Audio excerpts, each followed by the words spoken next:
لله رب العالمين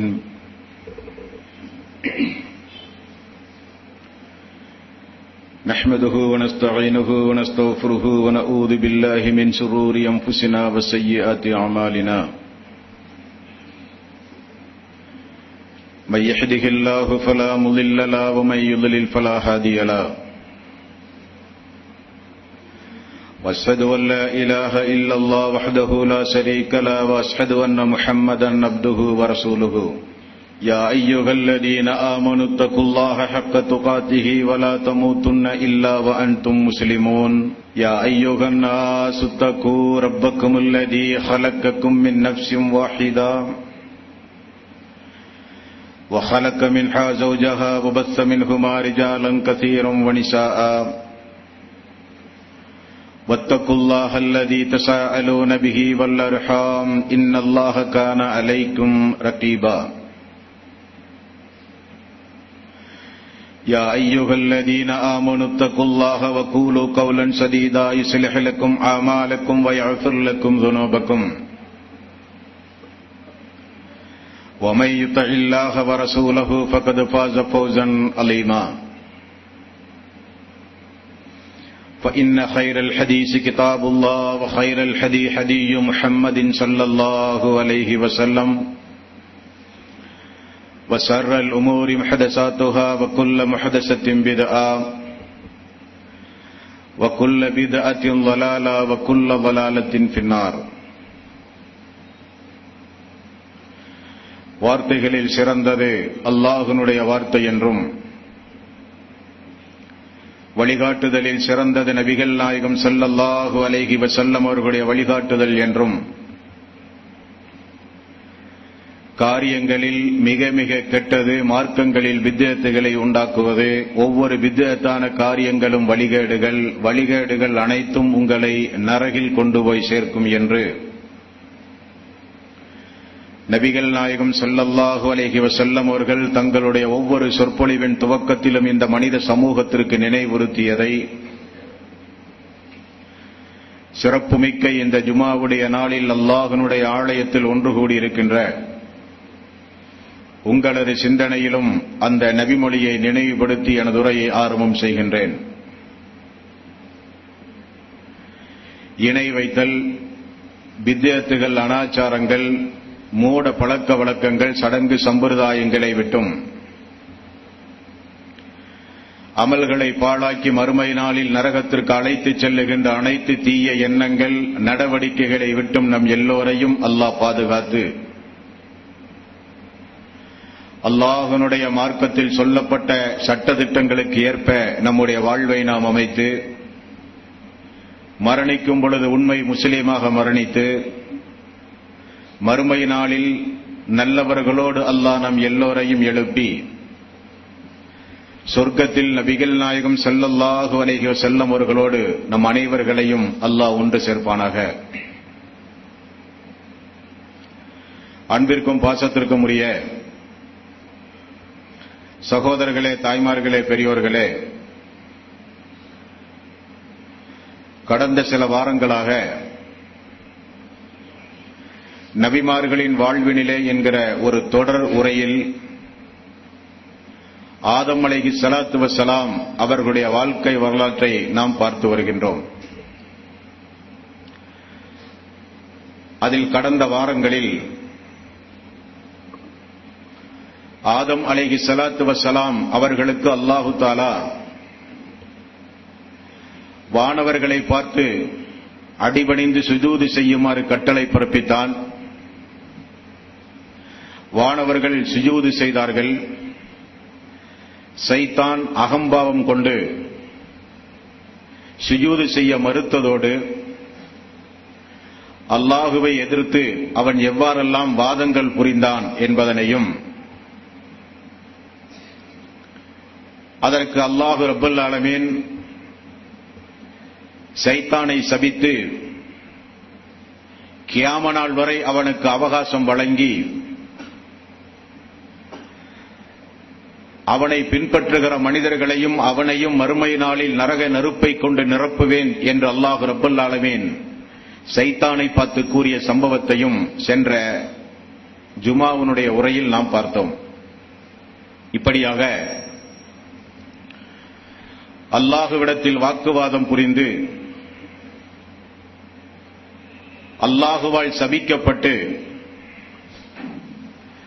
பிறகு அல்லாஹு ரப்பல் ஆலமீன் அவனிடத்தில் ஒரு வாக்கு கொடுத்தான், நீ எல்லோரையும் வழிகெடுக்க முடியாது, என்னால் தேர்ந்தெடுத்த அடியார்களை தவிர, இறையச்சம் உள்ள அடியார்களை தவிர, இபாதத்துகள் செய்கிற அடியார்களை தவிர, மறுமையில் இருக்கின்ற நரக நெருப்பை பயந்து இந்த உலகத்தில் ஹராம் ஹலாலிகளை பேணி நடக்கின்ற அடியார்களை தவிர உன்னால் எல்லோரையும் வழிகெடுக்க முடியும் என்று அல்லாஹ் கூறினான். அந்த அடிப்படையில் சைத்தான் அல்லாஹ்விடத்திலே அவகாசம் கேட்கிறான். கியாம நாள் வரை எனக்கு நீ அவகாசம் வழங்க வேண்டும். உன்னுடைய அடியார்களுடைய முன்னும் பின்னும் வலதும் இடதுமாக சென்று அவர்களுடைய நேரான வழியில் நான் அறந்து அவர்களை நான் வழிகெடுப்பேன் என்று சைத்தான் கூறியதன் அடிப்படையில் முதலாக சைத்தான் ஆதம் அலைஹிஸ்ஸலாத்து வஸ்ஸலாம் அவர்களை வழிகெடுத்த சம்பவத்தை அல்லாஹ் திருக்குர்ஆனிலே நமக்கு ஞாபகப்படுத்தி நிறைய படிப்பினைகளை அல்லாஹ் ரப்பல் ஆலமீன் நமக்கு கற்றுத் தருகிறான். சைத்தான் வெளியேற்றப்பட்டவுடன் ஆதம் அலைஹிஸ்ஸலாத்து வஸ்ஸலாம் அவர்களையும் அவருடைய துணைவியார் மனைவி ஹவ்வா அலைஹிஸ்ஸலாத்து வஸ்ஸலாம் அவர்களையும் பார்த்து அல்லாஹ் சொல்லுகிறான். 7வது அத்தியாயத்தின் 19வது வசனம், வயா ஆதம் உஸ்குன் அன்த வ ஸௌஜுகுல் ஜன்னah, நபி ஆதமே, நீரும் உம்முடைய மனைவியும் இந்த சொர்க்கத்திற்குள் தங்குங்கள். அல்லாஹ்வுடைய முதல் கட்டளை. சைத்தான் வெளியேற்றப்பட்டவுடன் நம்முடைய தந்தை ஆதம் அலைஹிஸ்ஸலாத்து வஸ்ஸலாம் அவர்களையும் நம்முடைய தாய் ஹவ்வா அலைஹிஸ்ஸலாத்து வஸ்ஸலாம் அவர்களையும் அல்லாஹு தஆலா முதலிலேயே அல்லாஹ் சொர்க்கத்திற்குத்தான் குடியமர்த்துகிறான். நீங்கள் போய் சொர்க்கத்திலே போய் தங்குங்கள் என்று சொல்லி 2 உத்தரவுகளை அல்லாஹ் ரப்பல் ஆலமீன் பிறப்பிக்கின்றான். ஒன்று, ஃபகுலா மின் ஹைஸு ஸிஅதுமா, நீங்கள் விரும்பியவாறு இந்த சொர்க்கத்தில் இருக்கிற எல்லாவற்றையும் நீங்கள் உண்ணுங்கள். வலா தக்ரபா ஹாதிஹி ஷஜரா, அந்த மரத்தை மட்டும் நீங்கள் நெருங்காதீர்கள் என்று சொல்லி அல்லாஹ் ஒரு மரத்தை சுட்டி காண்பித்து அந்த மரத்திற்கு அருகில் நீங்கள் நெருங்காதீர்கள். எப்படி அல்லாஹு தஆலா விபச்சாரத்தின் அருகில் கூட நெருங்காதீர்கள் என்று சொல்லுகிறானோ,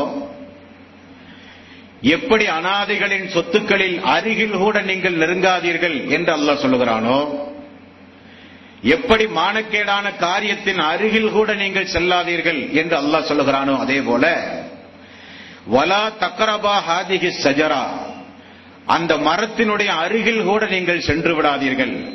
ஃபதகூனா மினல் ஸாலிமீன், அவ்வாறு நீங்கள் நெருங்கினால் நீங்கள் இருவரும் அநீதி இழைத்தவர்களாக நீங்கள் ஆகிவிடுவீர்கள் என்றும் அல்லாஹ் ரப்பல் ஆலமீன் கூறிவிட்டு 2வது கட்டளையாக ரப்பல் ஆலமீன் சொல்கிறான். 20வது அத்தியாயத்தின் 117வது வசனம், ஃபகுல்னா யா ஆதம், ஆதமே, இன்ன ஹாதா அதுவுல் லக வலி ஸௌஜிக, இந்த சைத்தான் உங்களுக்கும் உங்களுடைய மனைவிகளுக்கும் மிகப்பெரிய எதிரியாவான். ஃபலா யுஹ்ரிஜன்னகுமா மினல் ஜன்னதி ஃபதஸ்கா, இவன் உங்கள் இருவரையும் சொர்க்கத்திலே இருந்து வெளியேற்றி விட வேண்டாம். அப்படி ஒரு சம்பவம் நிகழ்ந்தால் நீங்கள் மிகப்பெரிய துர்பாக்கியசாலி ஆவீர்கள் என்று அல்லாஹ் ரப்பல் ஆலமீன் சொல்லிவிட்டு சொர்க்கத்திற்கு அனுப்புகிறான். நமக்கு அல்லாஹு தஆலா இந்த உலகத்தில் சொர்க்கத்தை விரும்பி வாழ்கிற மக்களுக்கு நிறைய ஹராம் ஹலால் அடங்கிய சட்டதிட்டங்களை அல்லாஹ் ரப்பல் ஆலமீன் கடமையாக்கி வைத்திருக்கிறான். நிறைய காரியங்களை நாம் செய்யக்கூடாது, நிறைய காரியங்கள் நமக்கு ஹராமாக்கப்பட்டிருக்கின்றது, நிறைய காரியங்களின் அருகில் கூட நாம் செல்லக்கூடாது என்றெல்லாம் அல்லாஹு தஆலா ஹராம் ஹலால் தாங்கிய நிறைய சட்டங்களை அல்லாஹ் நமக்கு கடமையாக்கி வைத்திருக்கிறான். ஆனால் நம்முடைய தந்தைக்கு அல்லாஹ் கடமையாக்கியது ஒரே ஒரு காரியத்தை தான். சொர்க்கத்தில் நீங்கள் விரும்புவதெல்லாம் உண்ணி சந்தோஷமாக நீங்கள் இருங்கள். உங்களுக்கு ஹராமாக்கப்பட்ட ஒன்றே ஒன்று, அந்த மரத்தினுடைய அருகில் நீங்கள் சென்று விடாதீர்கள் என்று சொல்லி அல்லாஹ் ஒரு மரத்தை சுட்டி காண்பித்து அந்த மரத்திற்கு அருகில் செல்லக்கூடாது என்று ஒரே ஒரு கட்டளை தான் ரப்புல் ஆலமீன் பிறப்பித்தான். அந்த கட்டளையில் நம்முடைய தந்தை தோற்று போனார் என்பதுதான் வருந்தத்தக்க ஒரு காரியம். இப்படி அல்லாஹ் அனுப்பும் போது உடனே ஒரு எச்சரிக்கையும் செய்து அல்லாஹ் அனுப்புகிறான். காரணம் என்ன? சைத்தான் அல்லாஹ்விடத்தில் ஒரு அவகாசம் வாங்கியிருக்கிறான். கியாம நாள் வரை எனக்கு நீ அவகாசம் தர வேண்டும். உன்னால் படைக்கப்பட்ட உன்னுடைய அடியார்களுக்கு முன்னும் பின்னும் வலதும் இடதுமாக சென்று அவர்களுடைய நேரான வழியில் இருந்து அவர்களை நான் வழிகெடுப்பேன் என்று சைத்தான் அவகாசம் வாங்கிய காரணத்தினால் அல்லாஹ் ரப்பல் ஆலமீன் அந்த சைத்தானையும் அவர்களுக்கு அல்லாஹ் ஞாபகப்படுத்துகிறான். ஃபக்குல்னா யா ஆதம், ஆதமே, இன்னஹாதா அதுவுல்லக வலி ஜௌஜிக, இந்த சைத்தான் உங்கள் இருவருக்கும் மிகப்பெரிய எதிரி என்பதை நீங்கள் ஞாபகப்படுத்திக் கொள்ளுங்கள். ஃபலா யுஹ்ரிஜன்னகுமா மினல் ஜன்னதி ஃபதஸ்கா, சொர்க்கத்திலே இருந்து உங்கள் இருவரையும் அவன் ஒருபோதும் வெளியேற்றிவிட வேண்டாம் என்றும் அல்லாஹு தஆலா அந்த மரத்தை நெருங்க வேண்டாம் என்று சொன்னதோடு சேர்த்து சைத்தானையும் அல்லாஹ் ரப்பல் ஆலமீன் ஞாபகப்படுத்தியே நம்முடைய தந்தையை அல்லாஹ் சொர்க்கத்திற்கு அனுப்புகிறான். நம்முடைய தாயும் தந்தையும் நாமெல்லாம் இறந்த பிறகுதான் மீண்டும் மறுமை நாளில் தீர்ப்பு சொன்ன பிறகு சொர்க்கத்தை அனுபவிக்க முடியும். ஆனால் நம்முடைய தாயையும் தந்தையும் அல்லாஹ் தஆலா சொர்க்கத்திலேயே முன்னதாகவே அல்லாஹ் ரப்பல் ஆலமீன் அனுப்பி அவர்களை அங்கே தங்க வைத்து விடுகிறான். சைத்தான் பார்த்துக் கொண்டே இருக்கிறான். சைத்தான், இறைவா உன்னுடைய அடியார்களை நான் முன்னும் பின்னும் வலதும் இடதுமாக சென்று வழிகெடுப்பேன் என்று சொன்னதற்கு ஏற்ப சைத்தான் முதலில் தன்னுடைய பலத்தை பயன்படுத்துகிறான். நம்முடைய தந்தை ஆதம் அலைஹிஸ்ஸலாத்து வஸ்ஸலாம் அவர்களிடத்தில் தன்னுடைய பலத்தை சைத்தான் பயன்படுத்துகிறான். 20வது அத்தியாயத்தின் 120வது வசனம். ஃபவஸ்வஸ இலைஹி ஷைத்தான், சைத்தான் ஆதம் அவர்களுடைய உள்ளத்தில் ஒரு வஸ்வாஸை சைத்தான் ஏற்படுத்தினான். என்ன வஸ்வாஸை ஏற்படுத்தினான்? முதலில் சைத்தான் தன்னை அறிமுகப்படுத்துகிறான். 7வது அத்தியாயத்தின் 21வது வசனம். வகாஸமஹுமா இன்னி லக்குமா லமினன் நாசிஹீன், ஆதமே, நான் யார் தெரியுமா? உங்கள் இருவருக்கும் நல்லதை தவிர வேறு ஒன்றையும் நான் நாடமாட்டேன். நான் கெட்ட வழிகளை நோக்கி வஸ்வாஸ் உண்டாக்குகிறவனோ மக்களை வழிநடத்துகிறவனோ அல்ல. நான் உங்களுக்கு நல்லதையே நாடுவேன், தீயதை ஒரு காலம் நான் நாடமாட்டேன் என்று சொல்லி முதலில் வழிகெடுப்பதற்கு முன்னால் ஒரு காரியத்தை அழகாக காண்பிப்பது சைத்தானுடைய வேலை. சைத்தானை பொறுத்தவரையில் அவன் ஆயுதங்களை கொண்டு யாரையும் தாக்க மாட்டான். ஒரு மனிதனை சைத்தான் போதை பழக்க வழக்கத்திற்கு அடிமையாக்க வேண்டும் என்று அவன் முடிவு செய்தால் கண் சிமிட்டும் நேரத்திற்குள் 1 மணி நேரத்தில் ஒரே நாளில் அந்த காரியத்தை செய்தான், செய்ய வைக்க மாட்டான். முதலில் அப்படிப்பட்டவர்களோடு ஒரு நட்பை முதலில் ஏற்படுத்துவான். நாம் அவர்களோடு நண்பர்களாகத்தான் இருக்கிறோம், நாம் ஒன்றும் தீய காரியத்தை செய்யவில்லையே என்று சைத்தான் செய்ய வைப்பான். இரண்டாவதாக, அவர்கள் மது அருந்துகிற சபையில் சர்வ சாதாரணமாக நம்மை அமர வைப்பான். அவர்கள் தானே அருந்துகிறார்கள், நான் அருந்தவில்லையே என்று சைத்தான் நியாயத்தை கற்பிப்பான். மூன்றாவதாக, அவர்கள் மது அருந்துகிற பொழுது அதை வாங்கி கொடுக்கிற ஒரு ஏற்பாட்டை செய்வான். வாங்கித்தானே கொடுக்கிறோம், நாம் என்ன அருந்தவா போகிறோம் என்கிற எண்ணத்தை உண்டாக்குவான். அதற்கு பிறகு என்ன செய்வான்? அருந்துகிற அந்த மக்களுக்கு சைத்தான் அந்த மதுபானத்தை ஊற்றி கொடுக்கிற ஒரு சிந்தனையை நமக்கு ஏற்படுத்துவான். ஊற்றியும் கொடுக்க வைப்பான், நாம் தான் அருந்தவில்லையே என்று சொல்ல வைப்பான். இப்படி மெல்ல மெல்ல சின்னமாக அவர்களோடு அன்பு பாராட்டி நட்புறவு வைத்து அவர்கள் கெட்ட காரியங்களுடைய சபையில் அமர வைத்து அதை பார்க்க பழகிய பிறகு கொஞ்சம் கொஞ்சமாக அதை அருந்த வைத்து அந்த தீமைக்கு சைத்தான் ஆட்படுத்தி விடுவான். இதுதான் சைத்தானுடைய பழக்கம், பொதுவாக எல்லா தீமைக்கும். அந்த அடிப்படையில் அல்லாஹ் தடை செய்த அந்த மரத்தை உடனடியாக போய் உண்ணு என்று சொன்னால் மனிதர்கள் உஷாராகி விடுவார்கள். ஆதம் அவர்களுடைய உள்ளத்தில் சைத்தான் வசுவாசை ஏற்படுத்துகிறான். நான் யார் தெரியுமா? நான் கெட்டவன் அல்ல, நான் உங்களுடைய விஷயத்தில் அன்பு பாராட்டுகிறவன், நன்மையை மட்டுமே நாடுகிறவன் என்று சைத்தான் சொன்னது மட்டுமல்ல, அவன் அல்லாஹ்வின் மீது சத்தியம் செய்து விட்டான். முதலில் அல்லாஹ்வின் மீது சத்தியம் செய்த அல்லாஹுவால் படைக்கப்பட்ட அடியான் சைத்தான் தான். அல்லாஹ்வின் மீது சத்தியம் செய்தவுடனே நம்முடைய தந்தை ஆதம் அலைஹிஸ்ஸலாத்து வஸ்ஸலாம் அல்லாஹுவையே அழைத்து பேசிவிட்டானே என்று மனதில் லேசாக சஞ்சலப்பு அவருக்கு ஏற்பட ஆரம்பித்தது. அவன் தனியாக சொல்லவில்லை, நம்மையும் அவனையும் இந்த உலகத்தையும் அண்ட சராசரங்களையும் படைத்த அல்லாஹ்வை அவன் சத்தியம் செய்து விட்டானே, அப்படியானால் அவன் உண்மையிலேயே நமக்கு நலம் நாடுபவன் தான் என்று ஆதம் மெல்ல மெல்ல நினைக்க ஆரம்பித்து விட்டார்.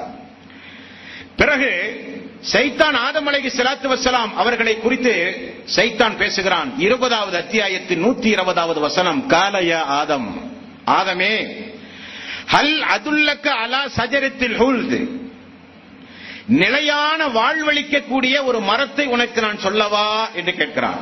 நிலையான வாழ்வு, அதாவது மரணம் கிடையாது, நோய் நொடிகள் கிடையாது, கஷ்டங்கள் துன்பங்கள் கிடையாது, எந்த ஒரு தொந்தரவுகளும் இல்லாத ஒரு நிலையான ஒரு வாழ்வை அளிக்கக்கூடிய ஒரு மரத்தை உனக்கு நான் சொல்லவா என்று அவன் கேட்கிறான். வ முல்கில்லா யபுலா, அழிவில்லாத ஆட்சியையும் அதை பற்றி உள்ள ஞானத்தையும் உனக்கு நான் அறிவிக்கவா என்று கேட்கிறான். நிலையில்லாத வாழ்வு உனக்கு வேண்டுமா? அழிக்கவே முடியாத, எதிரிகளே இல்லாத நிலையான ஆட்சி உமக்கு வேண்டுமா என்று 2 கேள்வியை சைத்தான் கேட்கிறான். மூன்றாவதாக 7வது அத்தியாயத்தின் 20வது வசனத்தில், வகாலமா நஹாக்குமா ரப்புக்குமா அன் ஹாதிஹி ஷஜரத்தி, ஆதமே, சைத்தான் அந்த மரத்தை, அல்லாஹ் அந்த மரத்தை ஏன் நெருங்கக்கூடாது என்று உமக்கு கட்டளையிட்டான் என்று தெரியுமா என்று அழகாக ஒரு கேள்வியை கேட்கிறான்.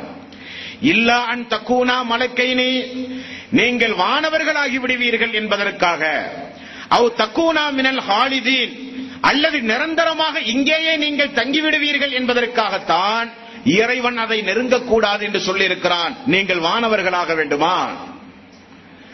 நீங்கள் நிலையில்லாத ஆட்சி உங்களுக்கு பெற வேண்டுமா? உங்களுக்கு மரணமில்லாத நித்திய ஜீவன் உங்களுக்கு வேண்டுமா என்றெல்லாம் ஆசை வார்த்தையை சொல்லி சைத்தான் அவருடைய உள்ளத்தில் வஸ்வாசை ஏற்படுத்தினான். அப்படியானால் இறைவன் இதற்குத்தான் அந்த மரத்தை நெருங்கக்கூடாது என்று சொன்னானோ? நாம் வானவர்களாகி விடுவோம், நிலையான வாழ்வை அடைந்து விடுவோம், மரணமில்லாத வாழ்வை அடைந்து விடுவோம், நிலையான ஆட்சியை பெற்று விடுவோம் என்பதற்குத்தான் இறைவன் இதை தடுத்தானா? நெருங்கித்தான் பார்ப்போமே என்று சொல்லி அவர்கள் நெருங்கினார்கள். அவர்களை சைத்தான் நெருங்க வைத்தான். 7வது அத்தியாயத்தின் 22வது வசனம், ஃபதல்லாஹுமா பிகுரூர், அவர்களை சைத்தான் தன் கைவசம் படுத்தி அவர்களை தரம் தாழ்த்தினான் என்று அல்லாஹ் சொல்கிறான். இந்த வஸ்வாசை எல்லாம் சைத்தான் உள்ளத்திலே உண்டாக்கி அந்த மரத்திற்கு அருகில் சைத்தான் அவர்களை கொண்டு சென்று அந்த கனிகளை உண்ண வைத்ததின் மூலம் அவர்களை சைத்தான் தரம் தாழ்த்தினான். அவ்விருவரும் அந்த மரத்தினுடைய கனிகளை உண்ட பிறகு வெட்கத்தலங்கள் வெளிப்பட்டது. ஃபலம்மா தாக்க ஷஜரத பதத் லஹுமா சௌஆத்துஹுமா, மரத்தை நெருங்கினார்கள், கனிகளை உண்டார்கள், வெட்கத்தலங்கள் வெளிப்பட்டது. வதஃபிகா யஹ்சிஃபானி அலைஹிமா மின் வரக்கில் ஜன்னா, உடனே அவர்கள் சொர்க்கத்தினுடைய இலைகளை கொண்டு தங்களை மூட முற்பட்டார்கள். இப்பொழுது அல்லாஹ் ரப்பல் ஆலமீன் அழைக்கின்றான். 7வது அத்தியாயத்தின் 22வது வசனம், வனாதாஹுமா ரப்புஹுமா, அவர்களுடைய இறைவன் அவர்களை அழைத்தான். அலம் அன்ஹாக்குமா அன் தில்குமா ஷஜரதி, அந்த மரத்தினுடைய கனிகளின் மரத்தினுடைய அருகில் கூட நெருங்காதீர்கள், உங்களுக்கு நான் சொல்லவில்லையா என்று அல்லாஹ் திரும்ப கேட்கிறான். முதலில் அல்லாஹ் சொன்னான், மரத்தின் அருகில் கூட நெருங்காதீர்கள், உங்களுக்கெல்லாம் சைத்தான் பரம எதிரி, சொர்க்கத்திலிருந்து உங்களை அவன் வெளியேற்ற வேண்டான், எல்லாம் அல்லாஹ் கட்டளையாக பிறப்பித்து தான் அனுப்பினான். சைத்தானுடைய வசுவாசத்தால் மரத்தை நெருங்கி கனிகளை உண்ட பிறகு வெட்கத்தலங்கள் வெளிப்பட்டு சொர்க்கத்தினுடைய இலைதலைகளை கொண்டு தங்களுடைய பிறப்பு உறுப்புகளை அவர்கள் மறைக்க நேரும் பொழுது அல்லாஹ் ரப்பல் ஆலமீன் அழைத்து சொல்கிறான், நான் உங்களுக்கு சொல்லவில்லையா மரத்தை நெருங்கக்கூடாது என்று? உங்கள் இருவருக்கும் அந்த சைத்தான் பரம எதிரி என்று உங்களுக்கு நான் ஞாபகப்படுத்தவில்லையா? வகுல்லகுமா இன்ன ஷைத்தான லகுமா அதுவும் முபீன், அவன் உங்கள் இருவருக்கும் மிகப்பெரிய பரம எதிரி என்று உங்களுக்கு நான் ஞாபகப்படுத்தவில்லையா என்றும் அல்லாஹ் ரப்பல் ஆலமீன் கூறிவிட்டு சொல்கிறான். வலக்கது அஹிதுனா இலா ஆதம், 20வது அத்தியாயத்தின் 115வது வசனம். ஆதம் அல்லாஹ்விடத்தில், அல்லாஹ் ஆதமிடத்திலே ஒரு உறுதிமொழி எடுத்திருந்தான். மின் கபுலு ஃபனசிய வலம் நஜித லஹு அஸ்மா, அவர் மறந்து விட்டார், அவரிடத்தில் உள்ள உறுதியை நான் காணவில்லை என்று அல்லாஹ் சொல்கிறான். நான் அவரிடத்தில் ஒரு உறுதிமொழி எடுத்திருந்தேன், ஆனால் அந்த உறுதிமொழியை அவர் மறந்து விட்டார், அவரிடத்தில் அந்த உறுதியை என்னால் பார்க்க முடியவில்லை என்று அல்லாஹ் ரப்பல் ஆலமீன் கூறிவிட்டு 20வது அத்தியாயத்தின் 121வது வசனத்தில் அல்லாஹ் சொல்கிறான், வாஸா ஆதமு ரப்பஹு ஃபஅவா.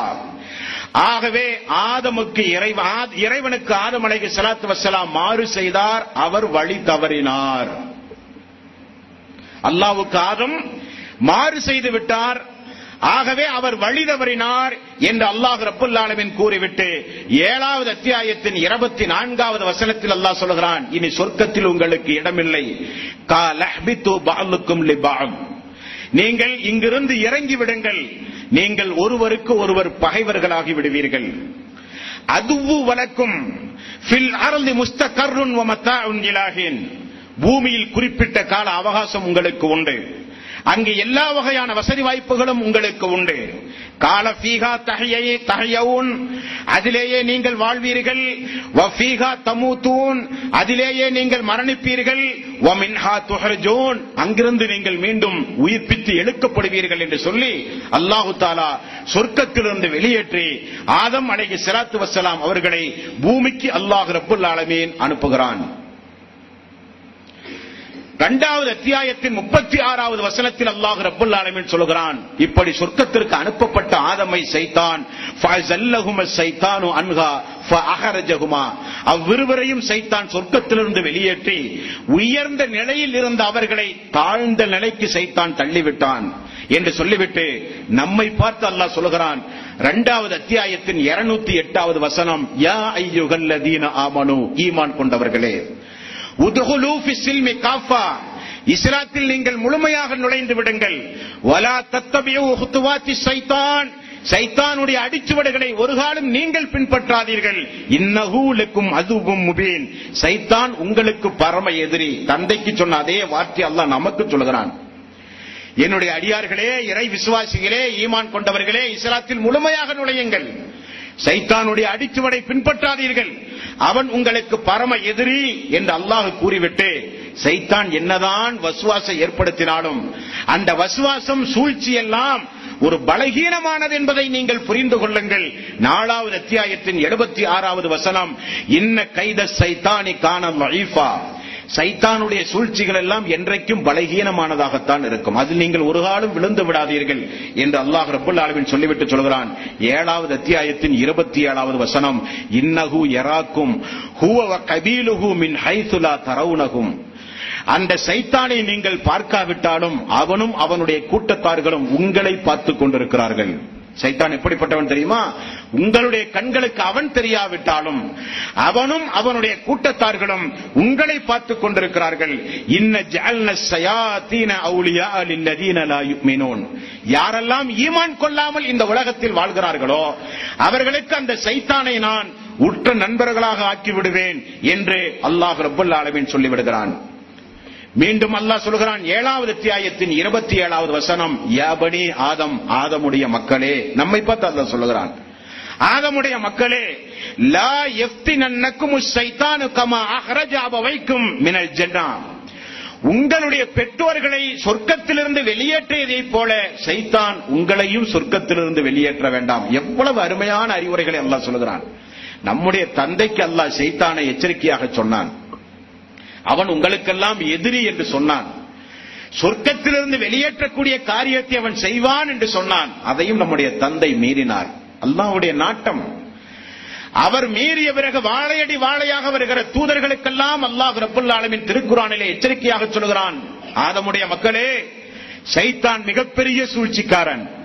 நீங்கள் அவர்களை பார்க்காவிட்டாலும் அவனும் அவனுடைய படையினர்களும் இரத்த நாணங்களில் உங்களிடத்திலே ஊடுருவிக் கொண்டிருக்கிறார்கள், ஜாக்கிரதையாக இருங்கள்.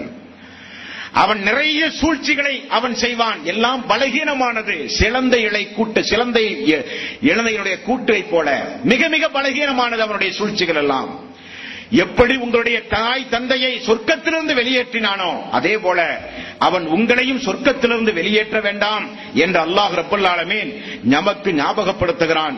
இப்படி ஆதம் அலைஹிஸ்ஸலாத்து வஸ்ஸலாம் அவர்கள் ஒரு தவறை செய்தார், சொர்க்கத்திலிருந்து வெளியேற்றப்பட்டார். வெளியேற்றப்பட்ட உடனே அல்லாஹ் ரப்பல் ஆலமீன் அப்படியே விட்டு விடாமல் ஆதம் அலைஹிஸ்ஸலாத்து வஸ்ஸலாம் அவர்களுக்கு பாவம் செய்தால் அந்த பாவத்திற்கு எப்படி மன்னிப்பு தேட வேண்டும் என்கிற வாசகத்தை அல்லாஹ் கற்றுக் கொடுக்கிறான். ஆதமுக்கு ஒன்றுமே தெரியவில்லை. மிகுந்த வருத்தத்தோடு பூமிக்கு அனுப்பப்படுகிறார்.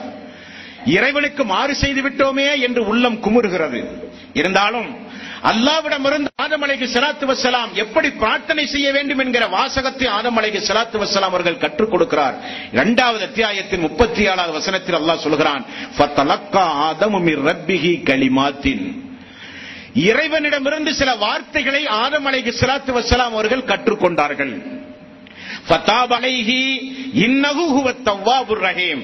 அதை கொண்டு அவர் பிரார்த்தித்தார், இறைவன் அவரை மன்னித்தான் என்று அல்லாஹ் ரப்பல் ஆலமீன் தொடர்ந்து திருக்குர்ஆனிலே கூறிவிட்டு அவர் பயன்படுத்திய அந்த வாசகம் என்ன என்பதையும் அல்லாஹ் ஞாபகப்படுத்துகிறான். 7வது அத்தியாயத்தின் 23வது வசனம் ஆதமுக்கு அல்லாஹ் பிரார்த்தனை செய்ய கற்றுக் கொடுத்த வாசகம். இதில் ஒரு படிப்பினை நமக்கு உண்டு. பொதுவாக நாம் ஒரு பாவம் செய்துவிட்டால் அந்த பாவத்திற்காக வேண்டி அல்லாஹ்விடத்தில் பிரார்த்தனை செய்ய வேண்டிய வழிமுறையை அல்லாஹ் ரப்பல் ஆலமீன் நமக்கு கற்றுத் தருகிறான். மனிதர்களாகிய நாம் ஒரு பாவம் செய்தால் அந்த பாவத்தை மனிதர்களிடமிருந்து மறைக்க நாம் முயற்சி செய்வோம், அல்லது அந்த பாவத்தை நியாயம் கற்பித்து பேச நாம் முயற்சி செய்வோம், அல்லது யார் நம்மிடத்தில் நீ பாவம் செய்தா என்று சொல்லுகிறானோ அவனுடைய குறைகளை திரும்ப நாம் பேசி எப்படியாவது அந்த பாவத்தை நாம் மறைக்க முயற்சி செய்வோம். இது மனித பண்பு. ஆனால் அல்லாஹ்விடத்தில் பிரார்த்தனை செய்யும் போது செய்த பாவத்தை மறைத்தல் கூடாது, செய்த பாவத்திற்கு நியாயம் கற்பித்து பேசக்கூடாது, செய்த பாவத்திற்கு எதிராக பேசக்கூடாது. எப்படி அல்லாஹ்விடத்தில் பிரார்த்தனை செய்ய வேண்டும்? கால ரப்பனா லலம்னா அன்ஃபுஸனா.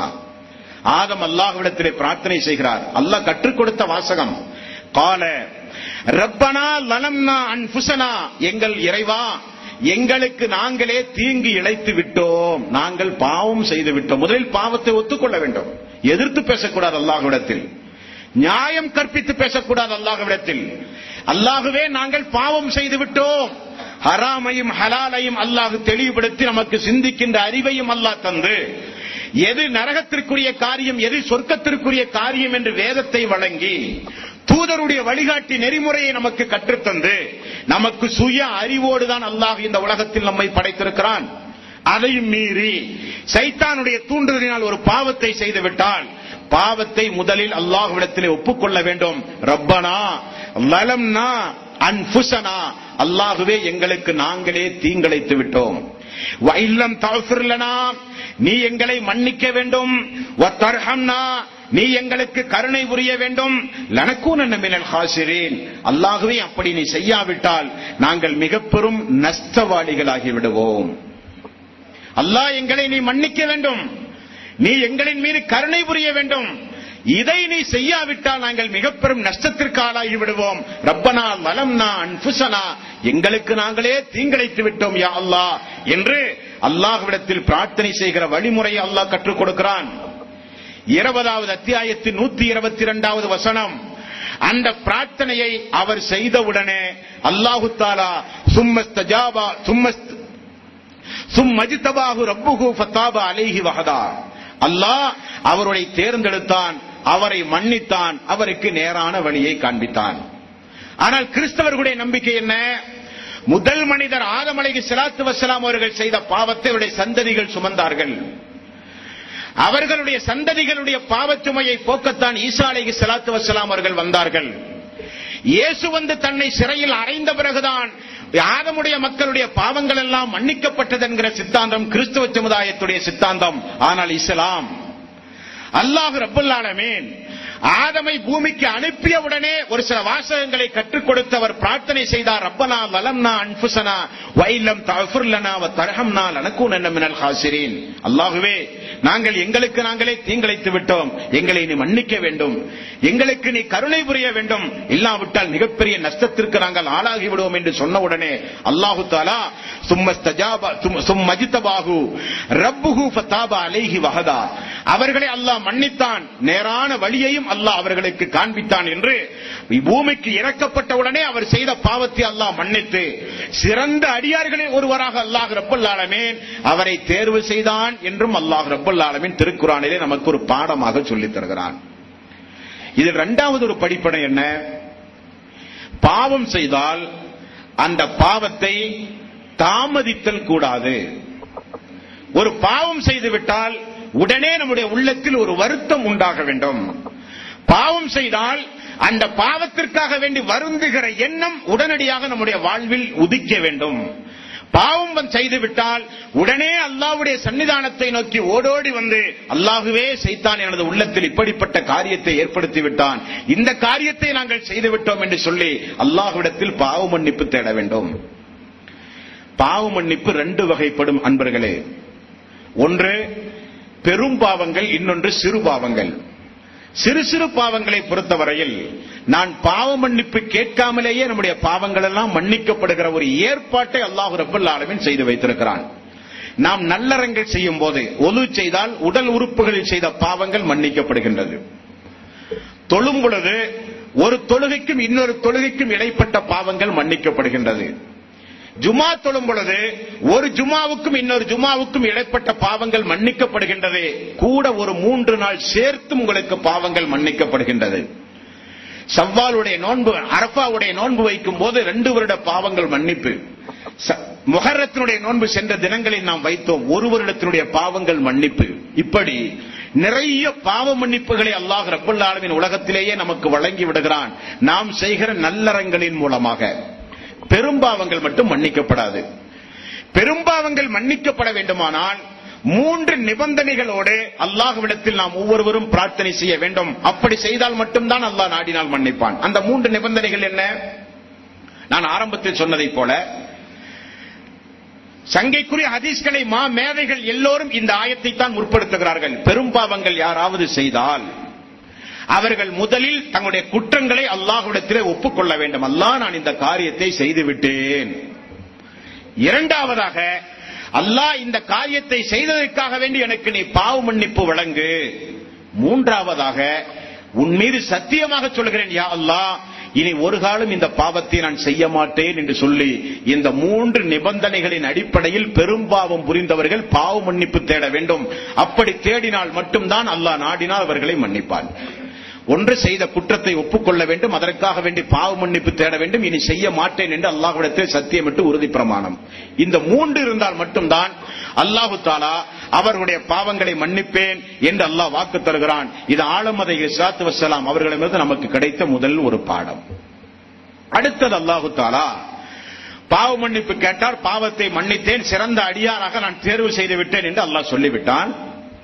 சொல்லிவிட்ட உடனே வானவர்களே பார்த்து பிரமிக்கக்கூடிய அளவுக்கு ஆதம் அலைஹிஸ்ஸலாத்து வஸ்ஸலாம் அவர்களுக்கு அல்லாஹ் அறிவாற்றலை வழங்கி இருந்தாலும், உலகத்தில் இருக்கிற எல்லா வகையான பெயர்களை ஆதம் அலைஹிஸ்ஸலாத்து வஸ்ஸலாம் அவர்களுக்கு அல்லாஹ் கற்றுக் கொடுத்தாலும், இன்றைய அறியாமை கால மக்கள் என்ன நினைக்கிறார்கள் என்றால், இந்த உலகத்து பொருள்களை எல்லாம் மனிதன் இந்த உலகத்தில் வாழும் பொழுது மெல்ல மெல்ல கற்றுக்கொண்டான் என்கிற தவறான ஒரு சிந்தனையை இந்த மனித சமுதாயத்திலே நம்பிக்கொண்டிருக்கிறார்கள். அல்லாஹ் சொல்கிறான், மெல்ல மெல்ல மனிதன் கற்றுக்கொள்ளவில்லை, எல்லாம் மனிதனுக்கு கற்றுக்கொள்ளத்தான் பூமிக்கு அனுப்பினேன் என்று அல்லாஹ் சொல்கிறான்.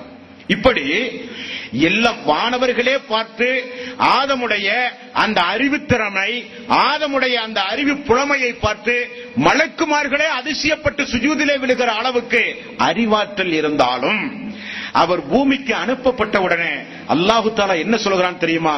குல்னா யஹ்பித்து மின்ஹா ஜமீஆ, நீங்கள் இங்கிருந்து இறங்கி விடுங்கள். ஃபஇம்மா யஅத்தியன்னக்கும் மின்னி ஹுதன், 2வது அத்தியாயத்தின் 38வது வசனம்.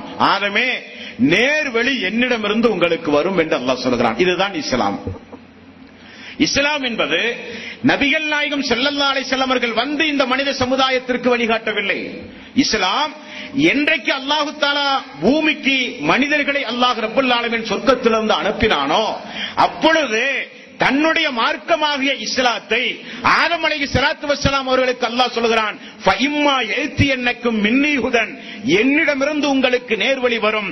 ஃபமன் தபிஅ ஹுதாய ஃபலா ஹவுஃபுன் அலைஹிம் வலாஹும் யஹ்ஸனூன், யார் அந்த நேர்வழியை பின்பற்றுகிறார்களோ அவர்கள் நிச்சயமாக கவலைப்பட மாட்டார்கள், அவர்களுக்கு எந்த பயம் இல்லை என்று அல்லாஹ் ரப்பல் ஆலமீன் கூறி ஆதம் அலைஹிஸ்ஸலாத்து வஸ்ஸலாம் அவர்களுக்கு நேர்வழியை காண்பித்தான், வேதத்தை கொடுத்தான்.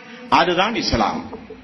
அப்ப நம்முடைய தந்தை ஆதம் அலைஹிஸ்ஸலாத்து வஸ்ஸலாம் அவர்கள் பூமிக்கு வந்தவுடனே இறைவனை வணங்குகிற வழிகாட்டி நெறிமுறையையும் ஹராம் ஹலால் அடங்கிய சட்டதிட்டங்களையும் சந்ததிகளை பெற்று எப்படி இந்த உலகத்தில் மரணிக்கின்ற வரை உயிர் வாழ வேண்டும் என்கிற சட்டதிட்டங்களையும் அல்லாஹ் ரப்பல் ஆலமீன் ஆதம் அலைஹிஸ்ஸலாத்து வஸ்ஸலாம் அவர்களுக்கு கொடுத்தானே தவிர அவர் சுயமாக தன்னுடைய இஷ்டப்படி அல்லாஹ்வுக்கு இது பிடிக்கும் இது பிடிக்காது, இது ஹராம் இது ஹலால் என நினைத்து அவர் செயல்படவில்லை.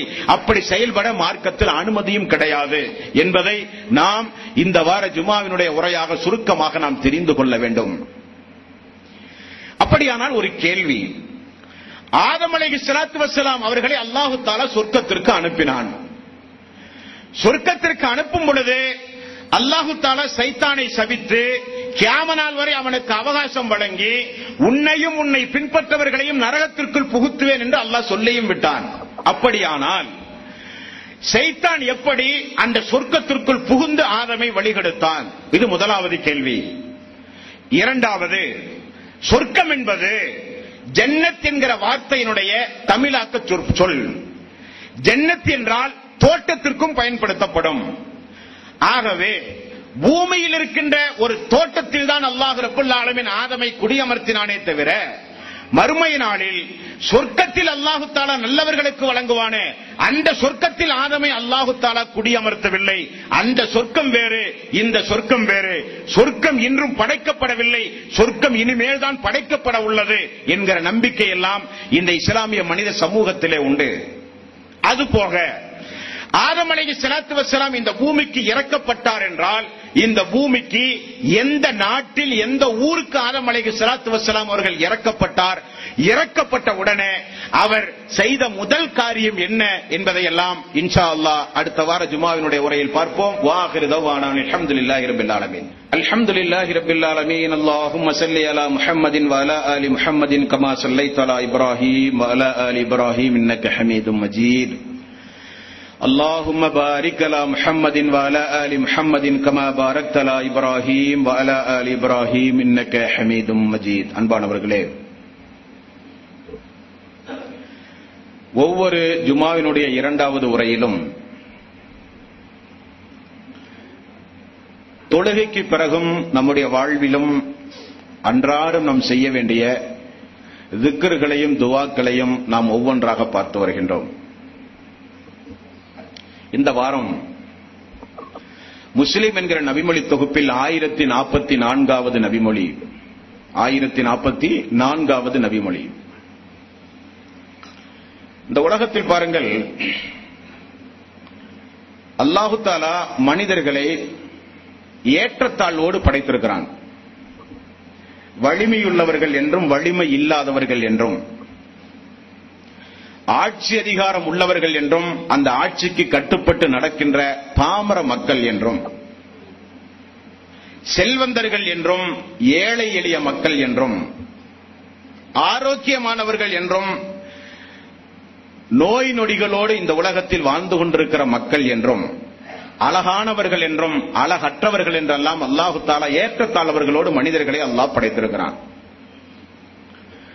ரசூலுல்லாஹி ஸல்லல்லாஹு அலைஹி வஸல்லம் மதீனா சென்றவுடன் ஒவ்வொரு வசதி படைத்த அன்சாரி தோழர்களையும் அல்லாஹ்வுடைய ரசூல் அழைத்து மக்காவிலிருந்து தான் கூட்டிச் சென்ற முஹாஜிர்கள், நாடு துறந்து வந்த மக்காவாசிகள், அவர்களையும் நிற்க வைத்து இவர் உங்களுக்கு சகோதரர், இவர் உங்களுக்கு சகோதரர் என்று சொல்லி மதீனாவாசிகளையும் மக்காவாசிகளையும் ரசூலுல்லாஹி ஸல்லல்லாஹு அலைஹி வஸல்லம் சகோதரர்களாக ஆக்கி ஒவ்வொரு தோழர்களுக்கும் ஒவ்வொரு சகோதரர்களை அல்லாஹ்வுடைய ரசூல் சகோதரர்களாக மாற்றி அனுப்பி வைத்தார்கள். மீதம் ஒரு 80லிருந்து 100 சஹாபாக்கள் மீதம் இருந்தார்கள். அவர்களை யாருக்கும் பங்கிட்டு கொடுக்க முடியவில்லை. அந்த 100 பேர்களையும் ரசூலுல்லாஹி ஸல்லல்லாஹு அலைஹி வஸல்லம் அவர்கள் என்ன செய்தார்கள் என்றால், தன்னுடைய மஸ்ஜித் நபவிக்கு பக்கத்தில் பள்ளிக்கு வெளியில் ஒரு திண்ணை அமர்த்தி, திண்ணை ஒன்றை கட்டி அந்த திண்ணையிலே அந்த 70-80 சஹாபாக்களையும் ரசூலுல்லாஹி ஸல்லல்லாஹு அலைஹி வஸல்லம் அமர வைத்து தூங்க வைத்து அல்லாஹ்வுடைய ரசூல் அந்த மக்களை பாதுகாத்து வந்தார்கள். அப்படி 80-100 சஹாபாக்கள் மிஞ்சியவுடன் தான் ரசூலுல்லாஹி ஸல்லல்லாஹு அலைஹி வஸல்லம் மக்களுக்கு அறிவித்தார்கள், இனி உங்களுடைய ஒருவருக்குரிய உணவு 2 நபர்களுக்குரியது, 2 பேருக்குரிய உணவு 4 பேருக்குரியது. யாரிடத்திலாவது 2 பேருக்குரிய உணவு இருந்தால் இந்த 2 தோழர்களை அழைத்துக் கொண்டு நீங்கள் உணவு உண்ண வேண்டும். யாரிடத்திலாவது ஒருவருக்குரிய உணவு இருந்தால் திண்ணை தோழர்களில் ஒருவரை நீங்கள் அழைத்துக் கொண்டு உணவு உண்ண வேண்டும் என்று சொல்லி ரசூலுல்லாஹி ஸல்லல்லாஹு அலைஹி வஸல்லம் அந்த மக்களுடைய பசியை போக்க அருமையான ஒரு திட்டத்தையும் மதீனா போன உடனே செய்தார்கள். இப்படி உண்பதற்கு போதிய உணவில்லாமல், உடுப்பதற்கு உடை இல்லாமல், தங்குவதற்கு வீடு இல்லாமல், போதிய வசதி வாய்ப்பு இல்லாமல் அந்த தோழர்கள் அமர்ந்திருந்த போது ஒரு நாள் ரசூலுல்லாஹி ஸல்லல்லாஹு அலைஹி வஸல்லம் இடத்திலே தோழர்கள் வந்து சொன்னார்கள், யா ரசூலல்லாஹ், அல்லாஹ்வுடைய ரசூலே, இந்த மதீனாவிலே இருக்கிற செல்வந்தர்கள் எல்லாம் மறுமையினுடைய உயர் பதவிகளை மிக மிக சாதாரணமாக தட்டிச் செல்கிறார்களே யா ரசூலல்லாஹ் என்று சொன்னார்கள். கேள்வியினுடைய அர்த்தம் என்னங்க? வசதி படைத்தவர்கள் மறுமையில இருக்கிற உயர்வான பதவிகளை எல்லாம் இலகுவாக தட்டிச் செல்கிறார்களே யா ரசூலல்லாஹ்.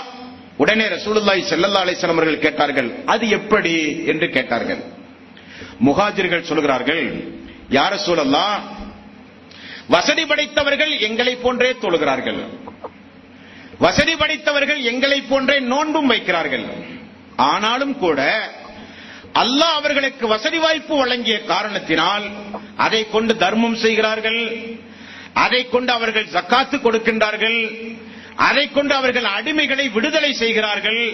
இப்படி பொருளாதாரத்தின் மூலம் நிறைய நன்மைகளை அவர்கள் எங்களை காட்டிலும் செய்கிற காரணத்தினால் மறுமையிலே நிறைய உயர் பதவிகளை அவர்கள் தட்டிச் செல்கிறார்களே யா ரசூலல்லாஹ் என்று சொல்லி ஆதங்கப்படுகிறார்கள் சஹாபாக்கள். இப்படி ஒரு கவலை நமக்கு என்னைக்காவது வந்திருக்குமா? அவர்களைப் போல நாமும் தொழணும், அவர்களைப் போல நாமும் நோன்பு வைக்கணும், அவர்களைப் போல நாம் நல்லவர்களாக வாழ வேண்டும், அவர்களைப் போல நாமும் இறையச்சம் உள்ளவர்களாக வாழ வேண்டும். அல்லாஹ் அவர்களுக்கு செல்வத்தை வழங்கி உள்ளான், ஜக்காத்து கொடுக்கிறார்கள், அந்த நன்மை அடைய நமக்கு என்ன வழி என்று என்றைக்காவது நாம் யோசித்திருக்கிறோமா? நன்மையான காரியத்தில் எப்பொழுதும் போட்டிகள் இருந்து கொண்டே இருக்க வேண்டும். உலக விஷயங்களில் தான் நம்மிடத்திலே போட்டியும் பொறாமையும் உண்டு. நன்மையான காரியங்களில் இருக்க வேண்டும். அவர் சுன்னத்து தொழுகிறாரா, நான் 4 ரக்காத் சுன்னத்து தொழுவேன்.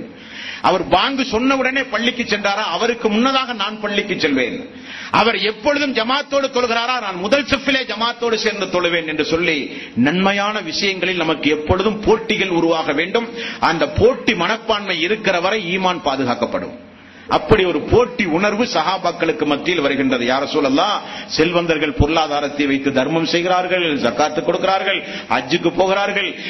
ஜிஹாத் என்று சொன்னால் போர்த்தளவாட பொருள்களை எல்லாம் வாங்கி வாங்கி குவிக்கின்றார்கள், அழைப்பு பணி செய்கிறார்கள், அடிமைகளை விடுதலை செய்கிறார்கள்.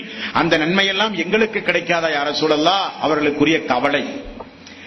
உண்பதற்கு உணவில்லாமல், உடுப்பதற்கு உடை இல்லாமல், இருப்பதற்கு வீடு இல்லாமல் இருக்கிற அந்த தோழர்களுடைய கவலை, யா ரசூலல்லாஹ், எங்களுக்கு உணவு வேண்டும், வசதி படைத்தவர்களைப் போல ஆடை வேண்டும், நல்ல நல்ல வீடு வேண்டும், வாகனம் வேண்டும். இதுவல்ல அவர்களுக்குரிய கவலை.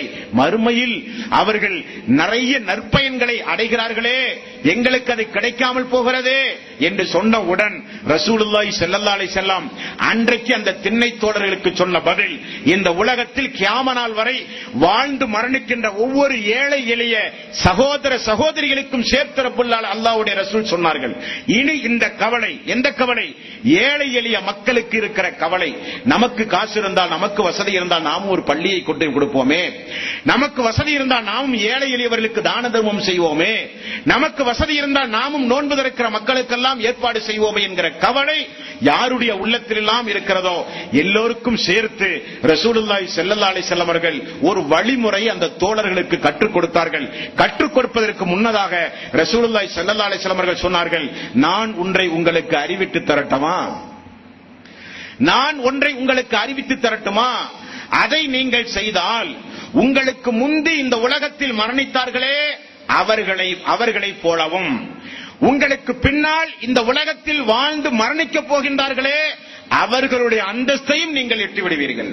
நான் இப்பொழுது சொல்லப் போகிற அந்த வழிமுறையை நீங்கள் உன்னிப்பாக கேட்டு நீங்கள் பின்பற்றினால் இது போன்ற உயர் பதவியை தட்டிச் செல்கிற நல்லடியார்கள் இந்த உலகத்தில் வாழ்ந்து இதற்கு முன்னால் யாரெல்லாம் மரணித்து போனார்களோ அவர்களுடைய அந்தஸ்தையும், இனி இந்த உலகத்தில் வாழ்ந்து அந்த நன்மையான உயர் பதவிகளை எல்லாம் யாரெல்லாம் செய்து அடைய போகின்றார்களோ அவர்களுடைய அந்தஸ்தையும் நீங்கள் அடைவீர்கள் என்று சொல்லி ரசூலுல்லாஹி ஸல்லல்லாஹு அலைஹி வஸல்லம் அவர்கள் சொன்னார்கள். ஒவ்வொரு தொழுகைக்கு பிறகும் எல்லாம் அங்கதான் இருக்கு. தொழுகை முடிந்த உடனே நாமெல்லாம் பள்ளியை விட்டு ஓடி விடுகிறோம். அது மிகப்பெரிய தவறு. அது சைத்தானுடைய சூழ்ச்சி. ஒவ்வொரு தொழுகைக்கு பிறகும் ரசூலுல்லாஹி ஸல்லல்லாஹு அலைஹி வஸல்லம் அவர்கள் சொன்னார்கள், சுப்ஹானல்லாஹ் 11 முறை. சுப்ஹானல்லாஹ் எவ்வளவு? 11 முறை. இரண்டாவது அல்ஹம்துலில்லாஹ் என்று வழக்கமாக நாம் தஸ்பீஹ் செய்வோம். இந்த இடத்தில் மட்டும் இரண்டாவதாக அல்லாஹு அக்பர் 11 முறை, மூன்றாவதாக அல்ஹம்துலில்லாஹ் 11 முறை. சுப்ஹானல்லாஹ் 11, அல்லாஹு அக்பர் 11, அல்ஹம்துலில்லாஹ் 11, 33 முறை ஒவ்வொரு தொழுகைக்கு பிறகும் இந்த தஸ்பீகை நீங்கள் செய்தால் உங்களுக்கு முன்னால் வாழ்ந்தவர்கள் உங்களுக்கு பின்னால் வாழப்போகிற மக்களுடைய அந்தஸ்துகளை நீங்கள் அடைவீர்கள் என்று சொன்னவுடனே சஹாபாக்களுக்கு மிகுந்த மனசிலே இருக்கிற பாரம் குறைந்து சந்தோஷம் ஏற்பட்டது. உடனே மஸ்ஜித் நபவியில் ஒவ்வொரு தொழுகைக்கு பிறகும் சுப்ஹானல்லாஹ் 11 முறை, அல்லாஹு அக்பர் 11 முறை, அல்ஹம்துலில்லாஹ் 11 முறை அவர்கள் தஸ்பீஹ் என்ன ஆரம்பித்ததை செல்வந்தர்கள் பள்ளிக்கு வந்து பார்த்தால் திடீரென அந்த ஏழை எளிய மக்கள் புதிதாக தஸ்பீஹ்களிலே ஈடுபடுவதை பார்க்கிறார்கள். வந்து விசாரித்தால் இதை செய்தால் இந்த அந்தஸ்து கிடைக்கும் என்று ரசூலுல்லாஹி ஸல்லல்லாஹு அலைஹி வஸல்லம் சொன்னார்கள். சொன்ன உடனே வசதி படைத்தவர்களும் அந்த தஸ்பீஹை செய்ய ஆரம்பித்தார்கள். உடனே ஏழை எளிய மக்கள் அல்லாஹ்வுடைய ரசூலிடத்திலே ஓடி வந்தார்கள். யா ரசூலல்லாஹ், முஹாஜிர்களாகிய எங்களுக்கு இந்த உயர் பதவி கிடைப்பதற்காக நீங்கள் ஒரு தஸ்பீகை கற்றுத் தந்தீர்கள், அதை நாங்கள் சொல்லிக் கொண்டிருந்தோம். ஆனால் எங்களை பார்த்து அந்த வசதி படைத்தவர்களும் ஓதுகிறார்களே யா ரசூலல்லாஹ் என்று சொன்னவுடன் நபிகள் நாயகம் ஸல்லல்லாஹு அலைஹி வஸல்லம் அவர்கள் சொன்னார்கள், அது அல்லாஹ்வுடைய நிஅமத், அது அல்லாஹ்வுடைய அருள்கொடை, அது விதி, அதை இனி ஒன்றும் செய்ய இயலாது. செல்வந்தர்கள் அதை செய்தால் அவருடைய கூலி அவர்கள் அடைவார்கள், நீங்கள் இதை செய்யுங்கள் என்று சொன்னார்கள். அப்படியானால் இந்த செய்தி முஸ்லிமில் 1044வது நபிமொழியாக நீங்கள் எடுத்து பார்க்கலாம். அப்படியானால் தஸ்பீஹ் 3 வகையில் நாம் உங்களுக்கு ஞாபகப்படுத்தி இருக்கிறோம். ஒன்று, 2500 நன்மைகளை பெற்றுத் தருகிற அந்த நபிமொழி தொகுப்பில் ஒவ்வொரு தொழுகைக்கு பிறகும் சுப்ஹானல்லாஹ் 10, அல்ஹம்துலில்லாஹ் 10, அல்லாஹு அக்பர் 10 இந்த தஸ்பீகை செய்யும் போது நம்முடைய உள்ளத்தில் அல்லாஹ்வே 2500 நன்மைகளை பெற்றுத் தருகிற அந்த பாக்கியத்தை தா என்று சொல்லி 10 முறை ஓத வேண்டும். கடல் நுரையளவு பாவங்கள் இருந்தாலும் மன்னிக்கப்படும். சுப்ஹானல்லாஹ் 33, அல்ஹம்துலில்லாஹ் 33, அல்லாஹு அக்பர் 34, அல்லது லா இலாஹ இல்லல்லாஹ் 100 தஸ்பீஹ் செய்யும் போது கடல் நுரை அளவு பாவங்கள் மன்னிக்கப்படும். தொழுகைக்கு பிறகு இரண்டாவதாக அல்லாஹ்வே கடல் நுரை அளவு பாவங்கள் மன்னிக்கப்பட இந்த தஸ்பீஹை செய்கிறேன் என்று 100 தஸ்பீஹ் செய்யுங்கள். மூன்றாவதாக சுப்ஹானல்லாஹ் 11, அல்லாஹு அக்பர் 11, அல்ஹம்துலில்லாஹ் 11, அல்லாஹ்வே சொர்க்கத்தின் உயர் பதவி கிடைப்பதற்காக நாங்கள் எல்லாம் ஏழை எளிய மக்கள், எங்களுக்கு வசதி வாய்ப்புகள் கிடையாது, இருந்தால் உன்னுடைய பாதையிலே வாரி வாரி நாங்களும் செலவு செய்வோம், செல்வந்தர்களுக்கு கிடைக்கக்கூடிய கூலியை போல எங்களுக்கும் நீ இந்த நற்பாக்கியத்திற்குரிய கூலியை வழங்குவாயாக என்று சொல்லி தொழுகைக்கு பிறகு 11 முறை இந்த தஸ்பீஹும் நாம் செய்துவிட்டு பள்ளியை விட்டு வெளியேறினால் மிகப்பெரிய பாக்கியவான்களாக நாம் ஆவோம். எதை கேட்டோமோ அதை நம்முடைய வாழ்வில் நடைமுறைப்படுத்துகிற நன்மக்களாக நாம் மாற வேண்டும். மிக முக்கியமான ஒரு அறிவிப்பு, இன்ஷா அல்லாஹ் வரக்கூடிய வாரங்களில் வாரத்தினுடைய ஒரு கிழமையை இன்ஷா அல்லாஹ் தேர்வு செய்து ஆண்களுக்கும் பெண்களுக்கும் தொடர் திருக்குர்ஆன் விளக்க உரை வகுப்பு இன்ஷா அல்லாஹ் நடைபெற ஏற்பாடு செய்யப்பட்டுள்ளது. அதற்கு பெண்கள் பகுதிக்கு ஒரு டிவி தேவைப்படுகின்றது. நாம் எப்படி நேரடியாக இந்த உபதேசத்தை கேட்டு பயன்பெறுகிறோம், அதே போல அவர்களுக்கும் இந்த நேரடி ஒளிபரப்பு செய்வதற்காக வேண்டி வசதி படைத்த அன்பர்கள் யாராவது இருந்தால் அதை வாங்கி கொடுத்து ஒரு நிலையான அந்த தர்மத்தை பெற்று செல்லுமாறு அன்புடன் கேட்டுக் கொள்ளப்படுகிறீர்கள். அப்படி ஒரு அறிவிப்பு செய்த வாராந்திர வகுப்பு நடைபெற உள்ளதாக உங்களுக்கு அறிவிப்பு செய்தால் கிழமையும் தேதியும் நேரம் உங்களுக்கு சொல்லப்படும். தவறாமல் நீங்கள் கடந்து கொள்வதன் மூலம் மதரசாக்களுக்கே செல்லாமல் நீங்கள் ஒவ்வொருவரும் மார்க்க அறிஞர்களாக மாறுகிற அளவுக்கு இன்ஷா அல்லாஹ் மார்க்க விளக்கங்கள் அந்த வகுப்புகளிலே உங்களுக்கு தரப்படும். எல்லாம் அல்ல அல்லாஹு தஆலா நம்முடைய பாவங்களை எல்லாம் மன்னித்து முஸ்லீமாக வாழும் பொழுதே நம்முடைய உயிர்களை எல்லாம் அல்லாஹ் கைப்பற்றி ஸஹாதத்து கலிமா சொன்ன நிலையில் நிறைய பாவ மன்னிப்புகள் தேடிய நிலையில் நாம் இந்த உலகத்தை விட்டு பிரிய வேண்டும். அல்லாஹு தஆலா கபருடைய வாழ்விலும் மறுமையுடைய வாழ்வையும் நமக்கு சிறப்பாக அமைத்து தந்து மறுமையில் கண் சிமிட்டும் நேரத்திற்குள் அந்த பாலத்தை கடந்து சொர்க்கம் செல்லுகிற பாக்கியத்தையும் அல்லாஹ் நம் அனைவர்களுக்கும் தந்து சொர்க்கத்தில் ஆதம் அலைஹிஸ்ஸலாத்து வஸ்ஸலாம் அவர்களிலே இருந்து ரசூலுல்லாஹி ஸல்லல்லாஹு அலைஹி வஸல்லம் அவர்கள் வரை உள்ள நபிமார்களோடு சொர்க்கத்தில் உன்னதமான இடத்தில் அல்லாஹ் உங்களையும் என்னையும், உங்களது குடும்பத்தாரையும் எனது குடும்பத்தாரையும், உங்களுடைய நண்பர்களையும் எனது நண்பர்களையும், நம் அனைவரையும் அல்லாஹு தஆலா ஒன்று சேர்க்க வேண்டும். ஹிதாயத் இல்லாத மக்களுக்கு அல்லாஹ் ஹிதாயத்தை வழங்கி, ஹிதாயத்தை கொடுத்த மக்களுக்கு அந்த ஹிதாயத்தை மரணிக்கின்ற வரை அல்லாஹ் நீட்டித் தந்து, நோய் நொடிகள் இல்லாமல், கஷ்ட நஷ்டங்கள் இல்லாமல், இம்மையிலும் மறுமையிலும் சிறப்புடன் வாழ அல்லாஹ் நம் அனைவர்களுக்கும் வாய்ப்பளிப்பானாக. வஆகிரு தஅவானா அனில் ஹம்துலில்லாஹ்.